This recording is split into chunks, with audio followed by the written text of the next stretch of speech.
Now I want to find the antiderivative of natural log of x. It came up in the last problem, though we don't actually, as much as we've been using the natural log function in calculus to this point, we don't actually know the antiderivative of natural log of x. This brings up another way to use integration by parts.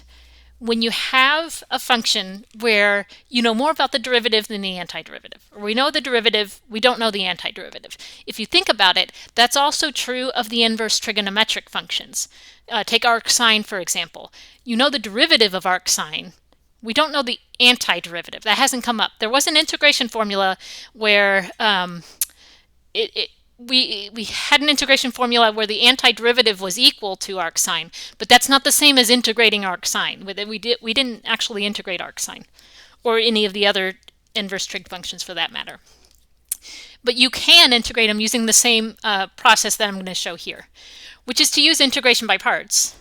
Like I said, so we're going to apply this formula, integral of u dv is equal to u times v minus the integral of v du. So here's integration by parts in a nutshell. This time, so remember, you're supposed to dissect what you're given here. You're supposed to decide, okay, I'm going to call part of this u, I'm going to call the other part of it dv. Put all my lids on here. Call the other part dv. So ln of x. The question is, do you want to make ln of x u, or do you want to make it dv? Well, okay, so if you think about that question, then that boils down to whatever u is equal to, we're going to have to immediately differentiate it. And whatever dv is equal to, we're going to have to immediately integrate it to find v. So the question is, do I want to differentiate ln of x, or do I want to integrate it? And the answer is definitely we'd rather take the derivative, because we know the derivative. It's 1 over x. We don't know the antiderivative. Okay, so if we decide to let this equal u, then that means that dv is just equal to dx. dv is just equal to dx. Or if you want, you can think of that as 1 dx, if it helps.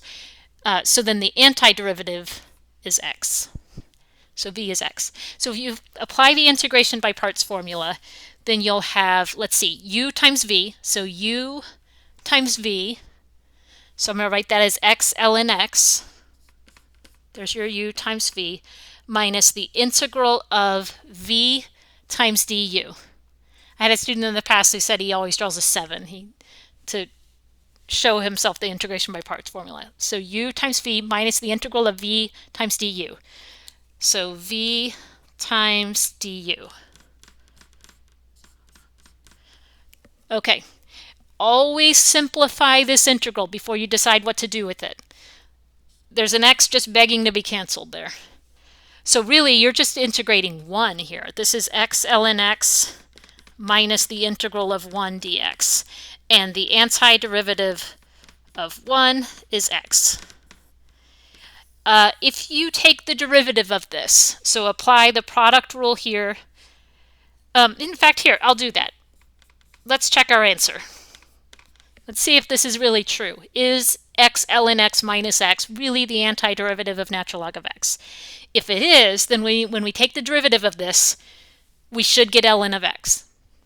So let's see, if you take the derivative, you would need the product rule here. So if I apply the product rule, let's say I take the derivative of x, that's 1, times ln of x, plus, now I leave the x alone, times the derivative of natural log of x is 1 over x, minus the derivative of x, which is 1, and then the derivative of our constant of integration would be 0. Okay, well notice here the x's cancel, and then you've got 1 minus 1, which is 0, plus 1 times natural log of x. So this does simplify down to natural log of x when you take the derivative. So we have successfully found the antiderivative, I'm going to put my face in the screen again, of natural log of x. So here's your answer. So again, this is another way to use integration by parts. When you're asked to integrate a function where you do know the derivative, you don't know the antiderivative, integration by parts can be your workaround.